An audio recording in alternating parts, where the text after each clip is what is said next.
नमस्कार बच्चों, हिंदी की कक्षा में आप सभी का पुनः स्वागत है।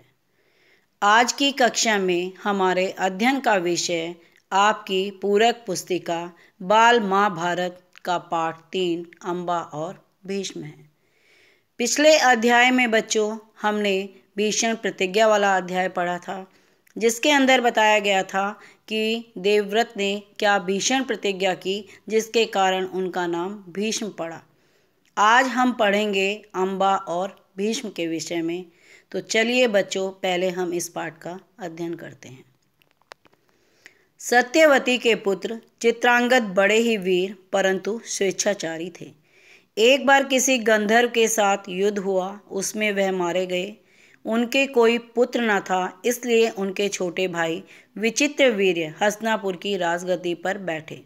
विचित्रवीर्य की आयु उस समय बहुत छोटी थी, इस कारण उनके बालिग होने तक राजकाज भीष्म को ही संभालना पड़ा। तो सत्यवती के दो पुत्र थे, चित्रांगद और विचित्रवीर्य। चित्रांगद जो थे स्वेच्छाचारी थे। एक बार गंधर्व से युद्ध में उनकी मृत्यु हो गई, तो उनके पुत्र जो दूसरे पुत्र थे विचित्रवीर्य, उनको सिंहासन पर बैठाया गया, लेकिन वो छोटे थे, इसीलिए भीष्म को राजकाज संभालना पड़ा। जब विचित्रवीर्य विवाह के योग्य हुए तो भीष्म को उनके विवाह की चिंता हुई। उन्हें खबर लगी कि काशीराज की कन्या का स्वयंवर होने वाला है। यह जानकर भीष्म बड़े खुश और स्वयंवर में सम्मिलित होने के लिए काशी रवाना हो गए। देश विदेश के अनेक राजकुमार उस स्वयंवर में भाग लेने के लिए आए थे। राजपुत्रियों को पाने के लिए आपस में बड़ी स्पर्धा थी। तो जब विचित्र विवाह के योग्य हुए, भीष्म को पता लगा कि काशीराज की कन्याओं का स्वयंवर होने वाला है, तो वो वहाँ पर उनसे शादी करवाने के लिए पहुँच गए। और उन राजपुत्रियों को पाने के लिए हर देश के राजकुमार आए हुए थे, जिनमें आपस में बहुत ही प्रतियोगिता थी, स्पर्धा थी।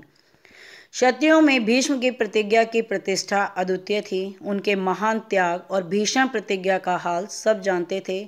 इसलिए जब वह स्वयंवर मंडप में प्रविष्ट हुए तो राजकुमारों ने सोचा कि वह सिर्फ स्वयंवर देखने के लिए आए होंगे, परंतु जब स्वयंवर में सम्मिलित होने वालों में भीष्म ने भी अपना नाम दिया तो अन्य कुमारों को निराश होना पड़ा।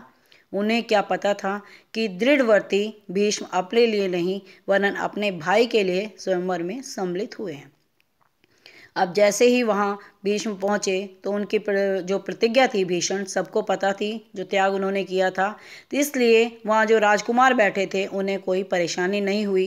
लेकिन जैसे ही भीष्म ने अपना नाम स्वयंवर के लिए लिखवाया, तब उन्हें आश्चर्य हुआ। सभा में खलबली मच गई। चारों ओर से भीष्म पर फप्तियां कसी जाने लगी, मानो भारतवंशी भीष्म बड़े बुद्धिमान और विद्वान हैं। स्वयंवर से उन्हें क्या मतलब, इनके प्रण का क्या हुआ, जीवन भर ब्रह्मचारी रहने की इन्होंने जो प्रतिज्ञा की थी, क्या वह झूठी थी?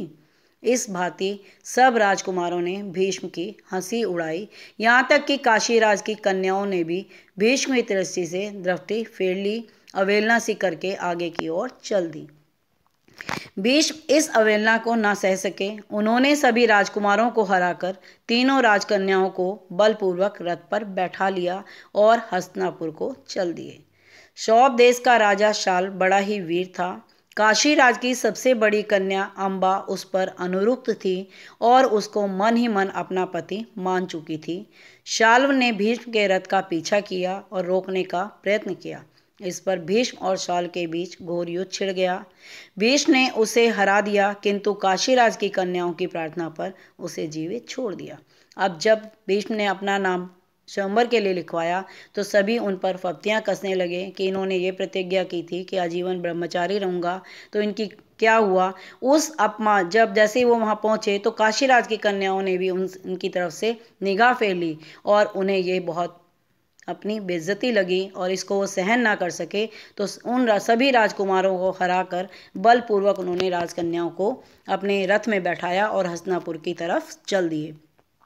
उन तीनों कन्याओं में अम्बा जो थी, सौंप देश के राजा साल को अपना वर मान चुकी थी, लेकिन फिर भी क्या था, वो कुछ नहीं कर सकी और जबरदस्ती भीष्म जो है उनको अपने रथ में ले गए। शाल ने उनका पीछा किया, उनसे युद्ध किया, लेकिन वो युद्ध में हार गए और उन तीनों कन्याओं के कहने पर उन्होंने उसे जीवित छोड़ दिया। भीष्म काशीराज की कन्याओं को लेकर हस्तिनापुर पहुंचे। विचित्रवीर के विवाह की सारी तैयारियां हो जाने के बाद जब कन्याओं को विवाह मंडप में ले जाने का समय आया तो काशीराज की बड़ी बेटी अंबा एकांत में भीष्म से बोली, गांगे, मैंने अपने मन में सौंप देश के राजा साल को अपना पति मान लिया है। इसी बीच आप मुझे बलपूर्वक यहाँ ले आए। मेरे मन की बात जानने के बाद आप मेरे बारे में जो अब उचित समझे करें।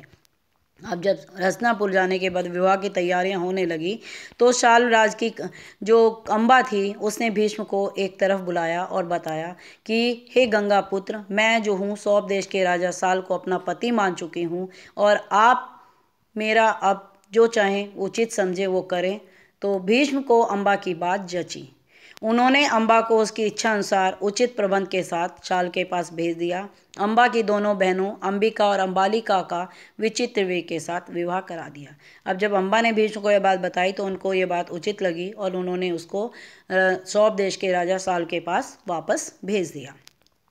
अंबा अपने मनोमीत वर सौंप साल के पास गई और सारा वृतांत कह सुनाया। उसने कहा, राजन, मैं आपको ही अपना पति मान चुकी हूँ। मेरे अनुरोध से भीष्म ने मुझे आपके पास भेजा है। आप मुझे अपनी पत्नी स्वीकार कर लें। पर साल ना माना। उसने अंबा से कहा, सारे राजकुमारों के सामने भीष्म ने मुझे युद्ध में पराजित किया और तुम्हें बलपूर्वक हरण करके ले गए। इतने बड़े अपमान के बाद मैं तुम्हें कैसे स्वीकार कर सकता हूँ। तुम्हारे लिए अब उचित यही है कि तुम भीष्म के पास जाओ और उनकी सुलह के मुताबिक काम करो। अब शाल ने भी उसको अपनाने से मना कर दिया और वापस भीष्म के पास भेज दिया। बेचारी अंबा हस्तिनापुर लौट आई और भीष्म को सारा हाल कह सुनाया। उन्होंने विचित्रवीर से कहा, वश राजा साल अंबा को स्वीकार नहीं करता। इससे विदित होता है कि उसकी इच्छा अंबा को पत्नी बनाने की नहीं थी। अब उसके साथ तुम्हारा विवाह करने में कोई आपत्ति नहीं रही। पर विचित्रवीर अंबा के साथ ब्याह करने को राजी न हुए। बेचारी अंबा ना इधर की रही ना उधर की, कोई रास्ता ना देख वह भीष्म से बोली, गांगे, मैं तो दोनों ओर से ही गई, मेरा कोई भी सहारा ना रहा। आप ही मुझे हर लाए थे। अब आपका यह कर्तव्य है कि आप मेरे साथ ब्याह कर लें। भीष्म ने उसकी बात ध्यान से सुनी और अपनी प्रतिज्ञा की याद दिलाकर बोले, अपनी प्रतिज्ञा तो मैं तोड़ नहीं सकता। उन्होंने अंबा की परिस्थिति समझकर विचित्रवीर से दोबारा आग्रह किया पर वह ना माना। भीष्म ने अंबा को फिर समझाया और कहा कि सौंप साल के पास जाओ और एक बार फिर प्रार्थना करो। लाचार अंबा फिर साल्व के पास गई और उसकी बहुत मिन्नतें की, लेकिन दूसरे की जीती हुई कन्या को स्वीकार करने से सौंप ने साफ इनकार कर दिया। अंबा इस प्रकार 6 साल तक हस्तिनापुर और सौंप देश के बीच ठोकरें खाती रही। उसने अपने सारे दुख का कारण भीष्म को ही समझा। उन पर उसे बहुत क्रोध आया और प्रतिहिंसा की आग उसके मन में जलने लगी। भीष्म से बदला लेने की इच्छा से वह कई राजाओं के पास गई और उनको अपना दुखड़ा सुनाया। भीष्म से युद्ध करके उनका वध करने की उसने राजाओं से प्रार्थना की, पर राजा लोग तो भीष्म के नाम से ही डरते थे। किसी में इतना साहस न था कि भीष्म से युद्ध करे। क्षत्रियों से एकदम निराश होकर अंबा ने तपस्वी ब्राह्मणों की शरण ली। तपस्वियों ने कहा, बेटी, तुम परशुराम के पास जाओ, वे तुम्हारी इच्छा अवश्य पूरी करेंगे। तब ऋषियों की सलाह पर अंबा परशुराम के पास गई।